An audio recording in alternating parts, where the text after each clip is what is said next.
Chapter 26. A Prize. After Halloween, we took down the jack-o'-lantern picture and hung up pictures of pilgrims and horns of plenty. I drew a big turkey with purple and red feathers, and Mrs. Pitterossi put it on the bulletin board next to the calendar. November, December, Melody counted the months. The year is almost over. I know, I said sadly, and I haven't found myself or my talent.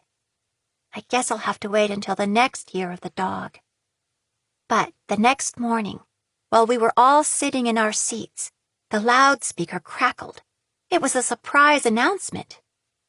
I would like to congratulate one of our students. Grace Lynn, Mr. Hargraves, the principal, announced through the loudspeaker. Everyone turned around and looked at me. What had I done?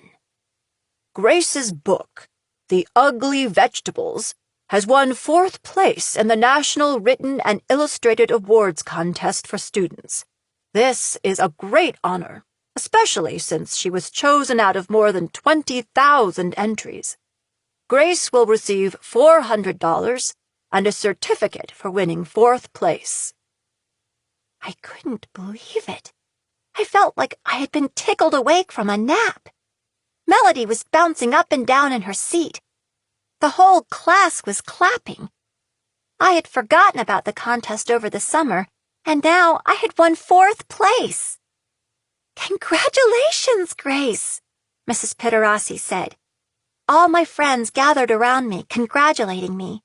I couldn't wait to go home to tell everyone.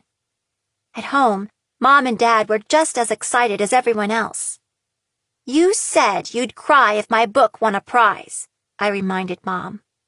Oh, yes, she said, and she hid her face in her hands and pretended to cry. Dad put his hands over his face and pretended too.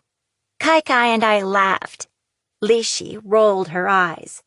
Can we stop now? She groaned. It only won 4th place. It won't get published. But it won $400, Kai said. You're rich. Suddenly, like the last piece of a puzzle fitting into place, I realized something. I was rich. And not only was I rich, I had won a prize. I had talent as an author and illustrator. I finally knew what I could do when I grew up. I could make books. When I grew up, I could have a whole shelf of books all written by me. I was lucky. Like a creamy chocolate in my mouth, a warm feeling melted through me. I smiled my biggest smile.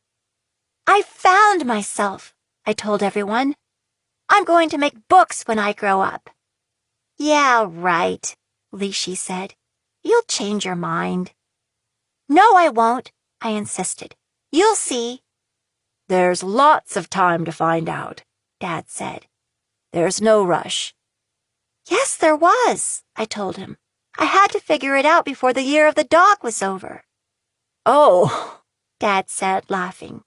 Well, I'm sure all the dogs in the world are now satisfied.